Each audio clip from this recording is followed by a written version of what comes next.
en la lista de pecados que antes cito, Gálatas 5, 19 al 21.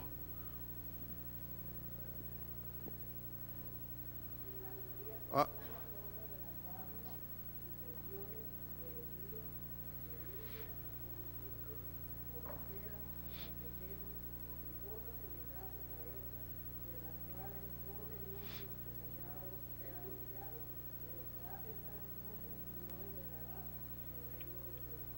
amén.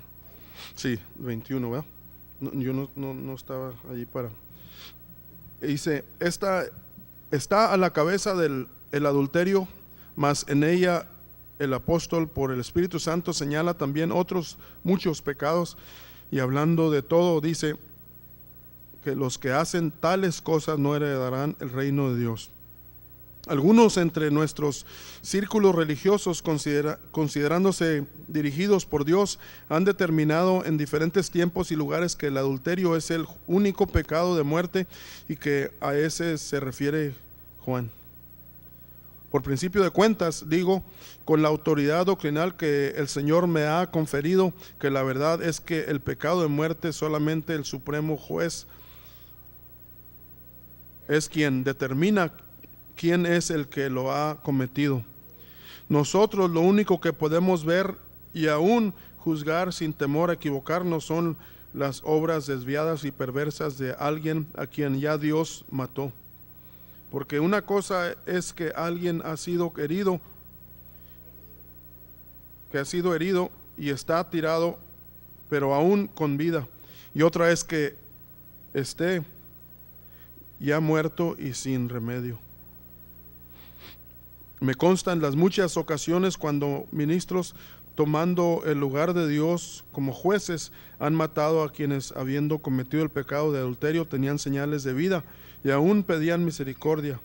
El apóstol Santiago nos dice al respecto: hermanos, si alguno de vosotros ha errado de la fe y alguno lo convirtiera, sepa que el que hubiere hecho convertir al pecador del error de su camino, salvará una alma de muerte y cubrirá multitud de pecados.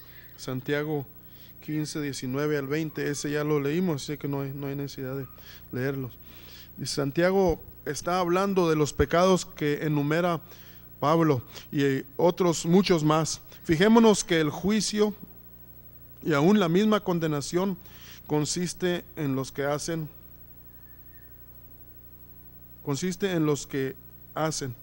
los que están cometiendo y no dejan de hacer alguno o algunos de estos muchos pecados. Pero si alguno no ha adulterado, pero vive en enemistades, pleitos, etcétera, y no se arrepiente y deja de hacerlas, le espera condenación. Yo creo que está algo claro ahí, ¿verdad? Pablo dice a los corintios: porque temo que cuando llegare no os halle como yo quiero, y yo sea hallado de vosotros como no queréis, que haya entre vosotros contiendas, envidias, iras, disensiones, detracciones, murmuraciones, delaciones, bandos, que cuando volviere me humille Dios entre vosotros y haya de llorar por muchos de los que antes habrán pecado y no se han arrepentido de la inmundicia y fornicación y deshonestidad que han cometido. Segunda de Corintios 12, 20 y 21. ¿Es el oído en verdad el pecado de muerte? El odio, el oído. Qué bueno que hay gente despierta, ¿verdad? Para que me despierten a mí también. Por cierto que si hay un pecado que se puede catalogar como de muerte y que no está incluido en alguna lista, mas está señalado solo en una forma independiente, es el que señala Juan cuando dice: el que no ama a su hermano está en muerte. Cualquiera que aborrece a su hermano es homicida, y sabéis que ningún homicida tiene vida eterna permaneciente en sí. Primera de Juan 3, 14, 15. Cabe aquí hacer mención de un ministerio de alta moralidad,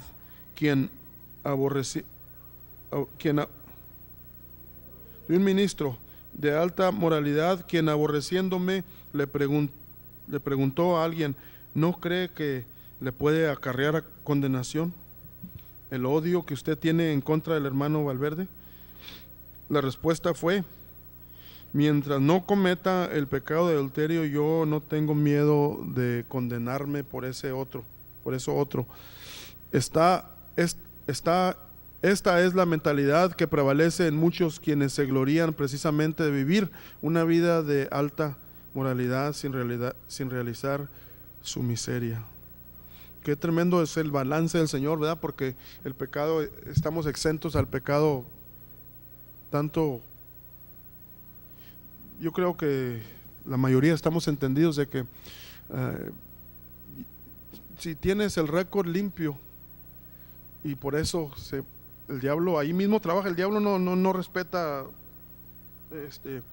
medidas y que diga: no, esto no lo puedo tocar porque no le ha pasado nada.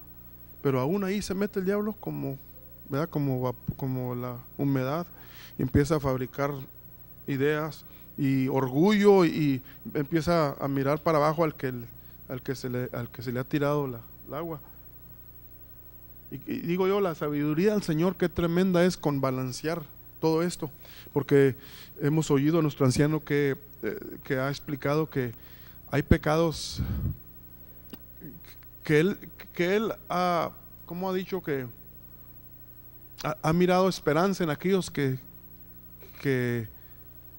a la vista de unos, los que sienten justificados, ya está muerto, ya lo leímos aquí, pero que Dios le ha dado la habilidad. Y yo le he dicho: mire, que yo creo que cada uno podemos analizar nuestra propia vida y mirar que algunos teníamos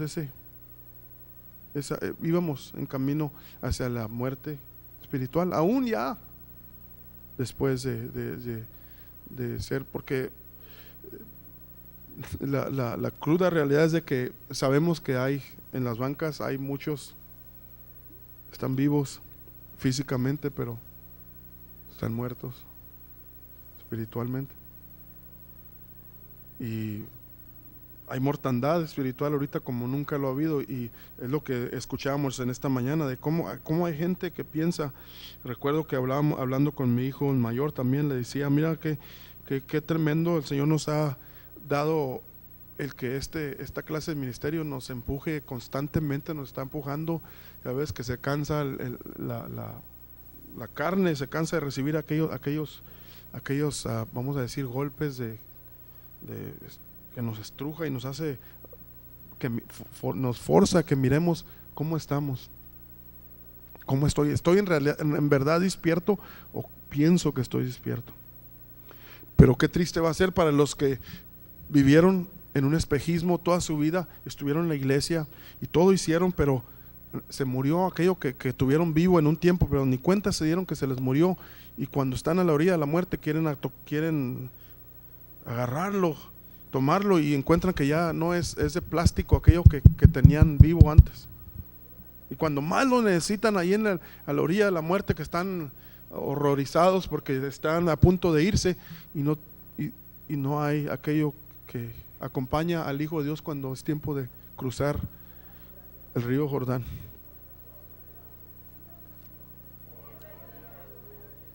Y le decía a mi hijo: por eso, gracias a Dios por esta clase, aunque no nos sentamos bien, aunque no nos guste, y aunque a veces que en nuestro propio razonamiento decimos: miren, el lunes pasado, ¿cuándo fue el lunes pasado que estuvimos aquí en la oración?